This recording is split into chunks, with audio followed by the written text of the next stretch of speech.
we had started Maven Records and we had worked on an album called The Solar Plexus. And, me, Don Jazzy, we were like, yeah, we're going to do this. We're going to create the game, change the music. But what we didn't realize was what happened to the Nigerian music industry and when Mohits split up. It was like, Mohits was like a doorstop. And as soon as that happened, the whole industry just said, oh shit, the doorstop is gone, let's go. So everybody flooded in. I mean, we opened the doors for EME, for Wizkid, for Davido, for Nato C, like artists who sort of had a cap. Everybody kind of just, there was no more Mohits to be the number one. It was now open season. And then that being said, it took about 2 years before the Maven project came out, and then it was met with a lot of resistance because it's like, it's kind of like what's happening right now. Linkin Park's just come back with a brand new lead singer. Everybody's like, I'm wearing a Link.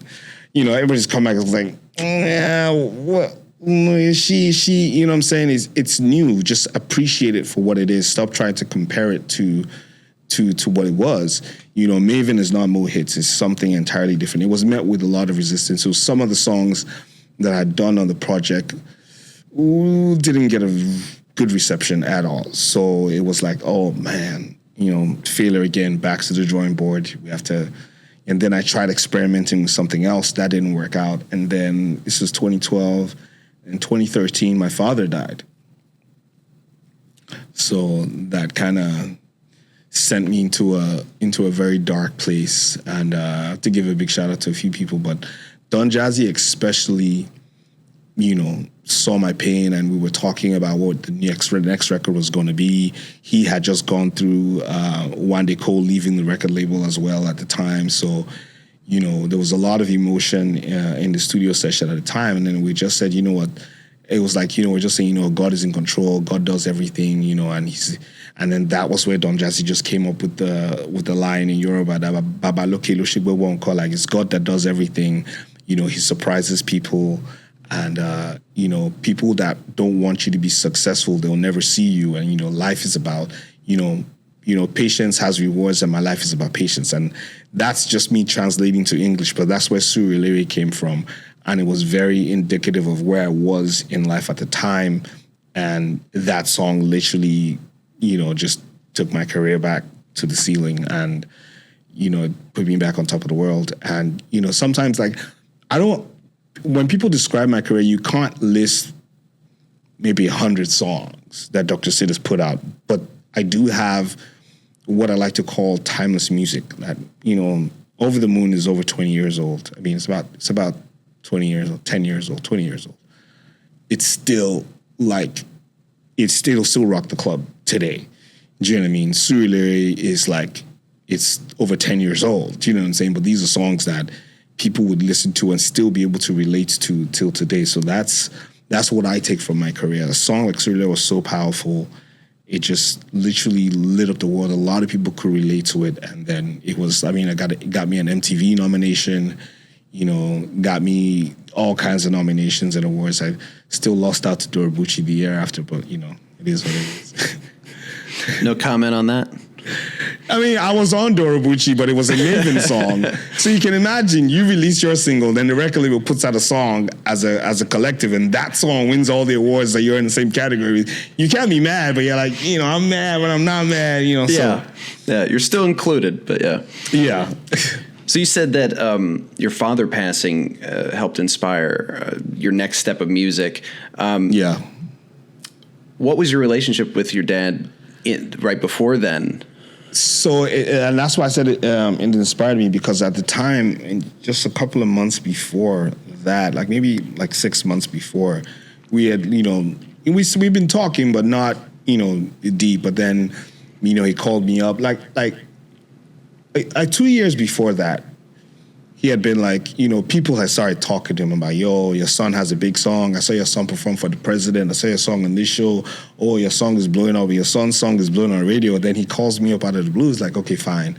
What do you need to from work? How can I help you get this music to the next level? And I said, just keep praying for me. Like, I'm good. Like I've built my name without anybody knowing that it was you. Like I didn't ride off the fact that I was a celebrity son. I just literally with the help of my friends and my producers around me, built the name Dr. Sid to where it was, that he heard about it. And for me, that was enough to just prove that the decision I made to make music wasn't a bad one. So when he called me up, I was like, listen, just keep praying for me. From then on, we kept talking.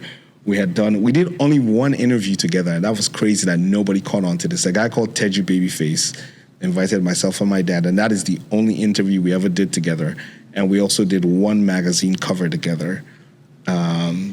And that was it. And then a couple of months after that, he died. But we had built such a good relationship, and there was mutual respect. He literally saw me for what I wanted to do. And I think looking back now, I understand that why he was upset with me in the first wasn't because he was angry that I didn't want to, pursue the career of being a dentist. He just wanted me to know that I'd be okay. And a father who is in entertainment understands how the business is and sees that you're living a career of certainty for something of uncertainty. The only way he could express himself was, to sort of like cut me off. But we were in a very, very good place before he died. And I think for me, that's like one of my saving graces or a silver lining to know that I know he was proud of me. I'm not thinking it. I actually know. And yeah, for me, that was like, things happen, you move on, you strive, you get up and you keep moving. Your father passes, you get this big hit, you get this resurgence to your career. What happens next?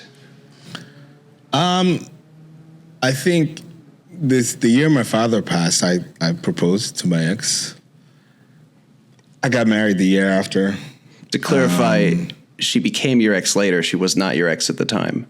Yes. I proposed to my then girlfriend. We got married a year later.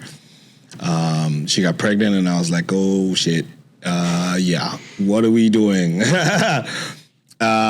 So then I started seeing myself. At that time I was 34, and I was kind of getting tired of the celebrity lifestyle.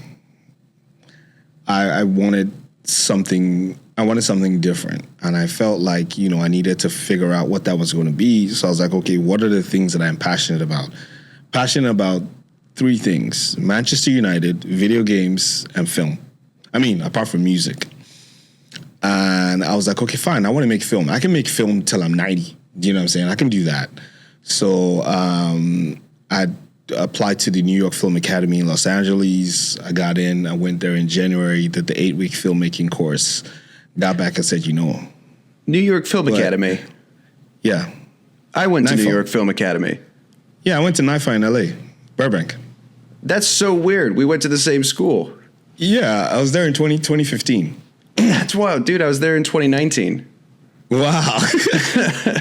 Couple of years apart. Yeah. Okay. Yeah, well, I got my certificate and everything. Yeah, shout out to NYFA. Shout out to NYFA for sure. Yeah, and that for me, going to NYFA was really about learning why Nollywood and Hollywood look different. I had an idea, but you want to get some technical knowledge. So that's why I did the 8-week filmmaking course. And then when I got back, I was like, yeah, I want to make a movie, but I want to shoot music videos first. So I co-directed the video Kabiyesi. Jen Simi. I directed a video for an artist called, I forgot his name, but yeah. You Got My Heart, that's what it's called, I think. Then I co-directed a few other videos.